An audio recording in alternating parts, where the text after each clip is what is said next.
Hi, and welcome to the season finale of the Seton Hall Basketball Show. I'm Dave Popkin. What a roller coaster season it's been for the Pirates. Huge wins on the road versus ranked teams, followed by some tough losses. Postseason play awaits this year's Pirates team. But before we look ahead, let's look back at some of the high points of the Hall's regular season.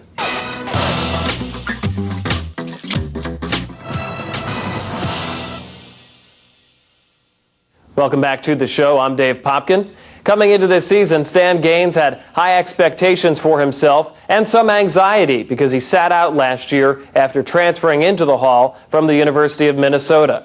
Gaines started out in the starting lineup this year for Louis Orr, but after a freak injury, he had to sit out about a month.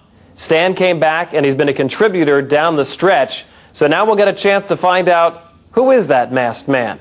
It's the junior forward from Chicago, Stan Gaines, and he is in our Pirate Profile.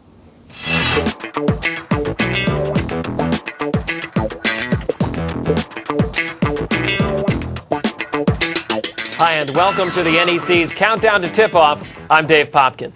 Midnight Madness has passed, and college basketball season is here. Over the next half hour, we'll take you around the Northeast Conference and show you the contenders, the star players, the new arenas, and more.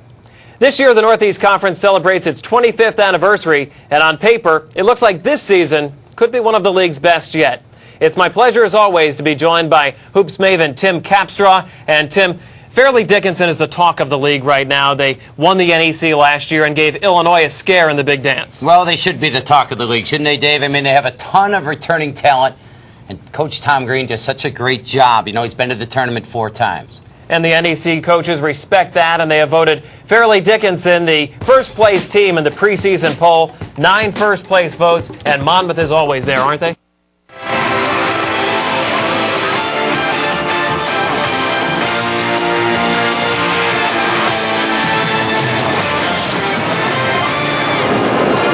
From the Cintas Center in Cincinnati, Ohio, the Atlantic 10 Network presents Atlantic 10 Basketball. Today, the visiting George Washington Colonials take on the 13th ranked Xavier Musketeers. Hi, everybody. Along with Tim Capstraw, I'm Dave Popkin. Today should be a real treat.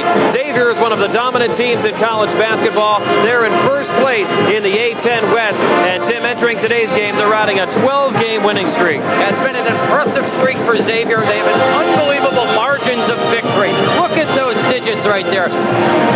But the last couple games, a little bit tricky for them. Duquesne took them to overtime just Wednesday night, so might serve as a wake-up call. A big reason for Xavier's success this year is the senior National Player of the Year candidate, David West. Jameer Nelson, 7 points, 2 assists, 4 steals. His St. Joseph's Hawks, undefeated, ranked 9th in both polls. They lead this game by 5, 11:38 left in the first half. Dave Popkin, John Spencer with you in Richmond tonight. Atlantic 10 basketball. Ty Barley to Lidzius. Delonte West, deadly from outside. And we all know he's going to make that shot eventually, but the most impressive thing about St. Joe's right now is that Jameer Nelson has 3 steals. His team has 6. The team has 14 points off of turnovers, but right now we only see an 8-point lead. So Richmond's still very much in this ball game, and I think they still have it under control. If this thing gets down, Rocky hits. If the game gets down to a situation where it begins to get a bigger blowout or a bigger lead for St. Joe's, you can believe that you're going to see a lot more pressure from the Richmond defense. Scrocky's first basket, 1 for 4 from the floor. Richmond really needs him to pick it up. West, another 3-point try. Misses it. 2 out of 8 from the floor, St. Joe's from 3-point range. Traveling called on Steenberg. Basket will not count. The crowd doesn't like it. We'll take another look at it. It's a great outlet pass by Dobbins to find Steenberg. It looks like 2 steps and a foul in a basket, but you got to put the ball down on the floor. No dribble for Steenberg, so St. Joseph's basketball up 6, 10:37 left in the first half. 7 turnovers tonight for Richmond, halfway to their average, about at the midway point in the league, but they can't turn it over 20 times and win tonight. Barley to Stakaitis. Cut off. Nelson. Oh, nice fadeaway by Jameer Nelson. He has 9.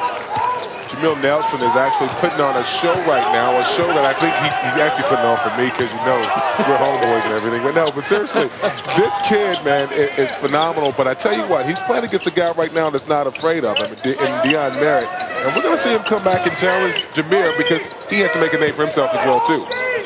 That's Merritt. Long three. Not that time. Rebounded by West.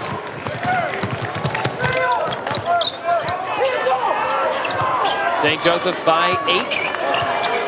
Tyrone Barley, the senior from Seton Hall Prep and Newark, New Jersey. Now Nelson for 3. He's heating up. Jameer Nelson with 12 points here in the first half. He averages just under 20 per game. Here's a situation where you need to get a basket, going to the basket being strong, and there's a good play by Dobbins. He gets it. But if you're Richmond, you want to try to get the ball inside. Already St. Joe's has 5 fouls, and you want to get him in foul trouble. West shuffled the feet. St. Joseph's now with 3 turnovers.